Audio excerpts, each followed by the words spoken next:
Stage here.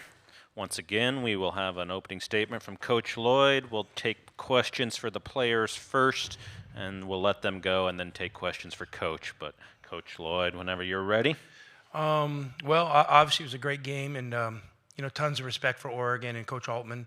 It's actually, if you could take the outcome, the negative part of the outcome away from either team, it's fun competing against them, and that was fun tonight. I mean, we had a lot of fun, and I'm giving credit to a lot of these guys here. I mean, we've really been talking about just, kind of developing, I don't want to say unemotional, but a real steady approach, 0-0 score, so what, now what type mentality. And these guys, executed it to perfection today. To go down 14 or whatever we did early and then not panic and just realize how much time was left in the game and just to literally take a lead by halftime. I mean, that says something about this group. So just tremendously proud of these guys, and all three of them individually. I mean, Tobe, he's a beast, a double-double in the first half. Henry's in foul trouble, and those two have become quite a duo, and so Tobe had to carry a heavy load. Deli hit a big three, had a nice little shake. Was that a dunk, Deli, on that baseline drive or not? Are we going to give you a dunk on that one? It was pretty close. Pretty close, okay. But those free throws were huge. You step into a game where, you haven't been playing much down the stretch and do that, and then Caleb was sensational. Caleb and, we've had a lot of conversations, and Caleb has so much potential, and he's so good already. What's cool is how much better he can get. And his approach today, just staying steady and staying unemotional. I think there was a couple ball handling errors I probably would have taken back, but I'm picky. But I was just really proud of how he came out and played in that moment. It just says so much to me about his development as a player and a person. And he was obviously the best player on the floor today, and he was able to kind of carry us to victory. So thanks to Steve Love for that. All right, let's start with questions for the players, please. Lindsay Schnell, The Athletic. Caleb, how satisfying was that game overall for you, especially because maybe a few years ago you would not have been that steady? And I also want to know, were any of you panicking when you were down 15? And if not, why not? Super satisfying.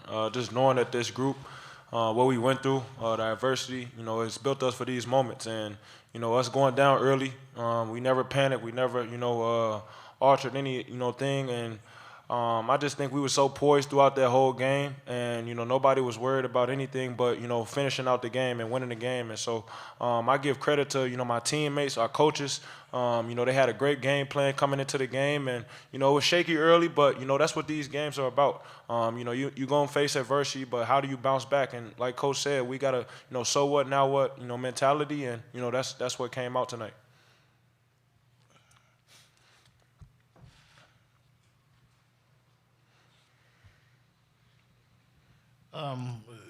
Deli, talk about, you didn't grow up playing or looking forward to March Madness. Talk about playing in this atmosphere, what this has done, and how this experience has been for you. Yeah, this experience has been great. Obviously, the wins help. But yeah, growing up, didn't really know much about it. Didn't know much about college in general. But, as I kind of got older and started my freshman year and stuff, I realized how big of a deal it was. You go throughout a long season, you play 2 games every week just to get to this moment. So, it's been great. The energy from the crowd's there. We got a great fan base that's with us. So, it feels like we're at a home game pretty much every time. So, this experience has been great. There's no one else I'd rather do it with apart from these guys. But, it's so great to get that win and get to the Sweet 16. Chris Talbot with the Associated Press. This is going to be, game 10 with Duke. Did you expect this sort of long history with Duke? Do you look forward to this matchup? Does playing against Duke define your career in any way? I just wonder how big a matchup this is for you. It's a big matchup because it's the next game. It's the only game that matters. Obviously, we got our mind was focused on Oregon, and we got it done. And now, we're gonna get in the film room and lock in on Duke and what they do. Obviously, they're a great team. They're well coached, and we'll be ready for them when the time comes. Max Gross, Spirit 105.3. Caleb, Coach Lloyd referred to your steadiness. I'm curious, how does your faith help you stay even-keeled in big moments like this game and all season long as well? It plays a big part. I give credit to my mom for instilling that in me early as a child. and just trusting in God and keeping my faith in Him. That's what keeps me steady and poised in every situation, knowing that whatever outcome it is, He's gonna have me covered. And so I give all my credits to God, and my relationship with Him has grown over these course of my college career. And I'll be honest and say it's been up and down, but I say this past year I've really grown with my faith in Him.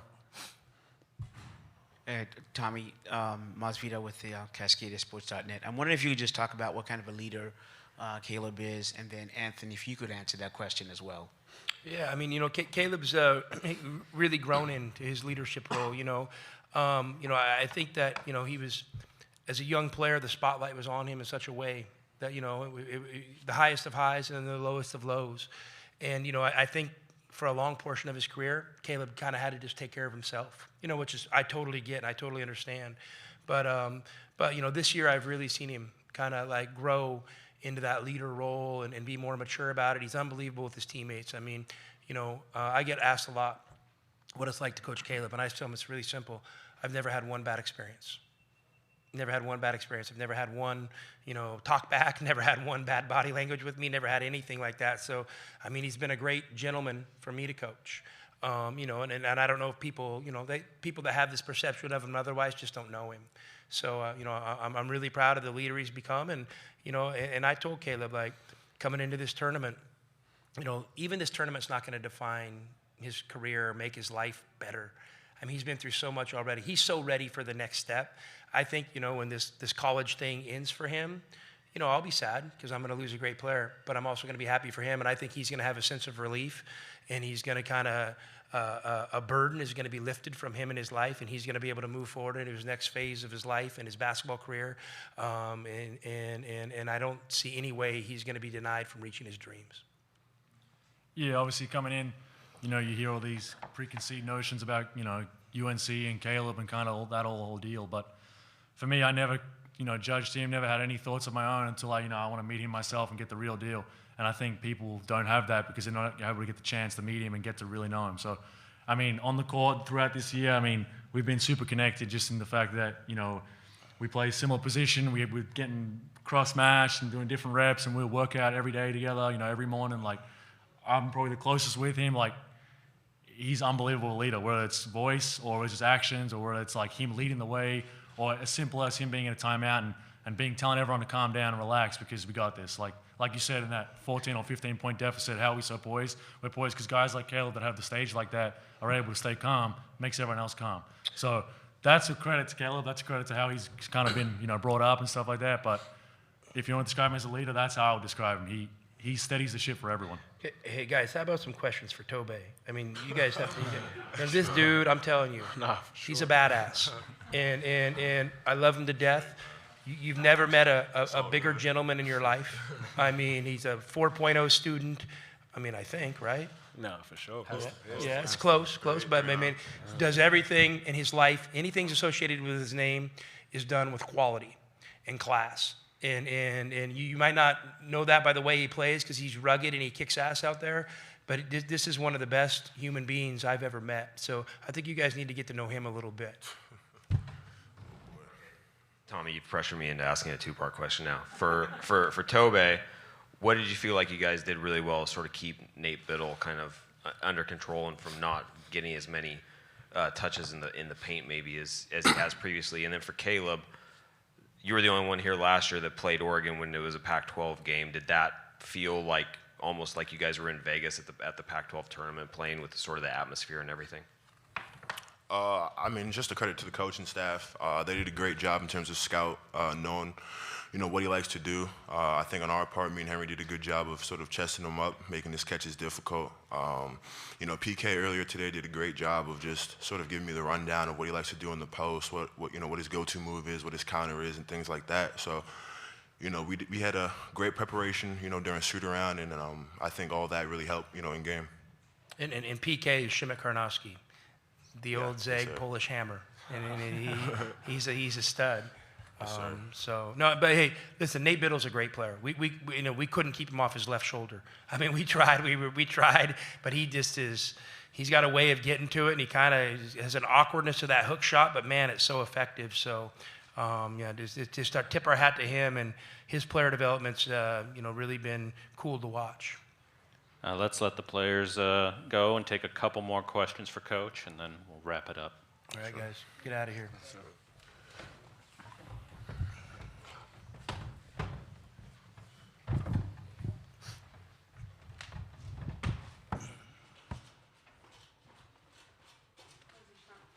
Lindsay Schnell, The Athletic.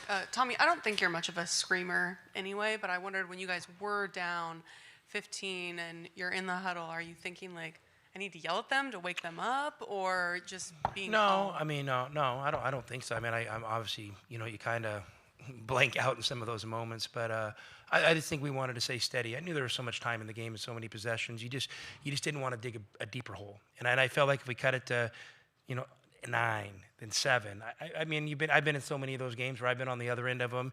You almost feel like it's inevitable that a good team's going to come back on you. So I wanted them to feel that, and I wanted our guys just to hang with it. I just think we kind of, we tried some things with the game plan, maybe a little bit too much, too much scheme early, but I think it was the right plan. And when our guys kind of got settled into executing it, I think it was pretty effective. So, and maybe you saw that after kind of that, those first 2 media timeouts, we kind of settled into executing our plan, and we really didn't make any adjustments from, the plan A that we had coming into the game. So, Jack Murphy and TJ Benson and Rim did a great job, kind of giving our guys a winning plan tonight.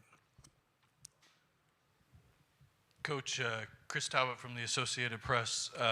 For those of us who don't regularly watch Caleb, those threes at the end seem pretty nonchalant. The dunk was amazing. Do you get that from him? Is he a closer for you, or is that something he's developing? Well, for sure. He's our closer, but he's not our only one. I'm a big believer, and obviously you want to have a guy that's comfortable with the ball in his hands and not afraid in those moments. But I've also just thought the best way to close games is make the right basketball play. And, speaking of closing, I guess we had a 3-on-1 fast break where 2 guys went for the alley-oop and it didn't go in. And my good friend Steve Kerr texted me. I'm like, what was the hell was up with that 3-on-1? And I said, yeah, I know, Coach. And he was like, well, just so you feel better, Draymond would have did the same thing, and Steph would have pulled up and shot a 3. So, I've always felt like, at Arizona, my 4 years, we've kind of lived on the edge of excitement.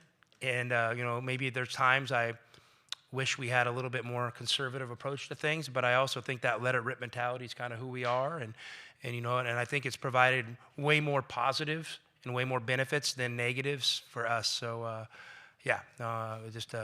just really, really proud of the guys tonight. I mean, that was awesome, and I'm so happy we get we get to stay together and keep competing.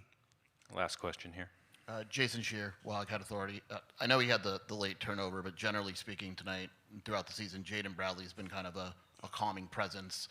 Just can you talk about his leadership and his ability to kind of maintain composure? Yeah, I mean, Jaden's been awesome. I mean, he had 12 tonight, 12, and, just steady, 4 assists and 3 steals. I mean, he impacts winning, and he has a real maturity to him and a steadiness. And, what do you have, like 19 or 20 last game? I mean, like he's just really grown into a great player. So, he has he really is calm.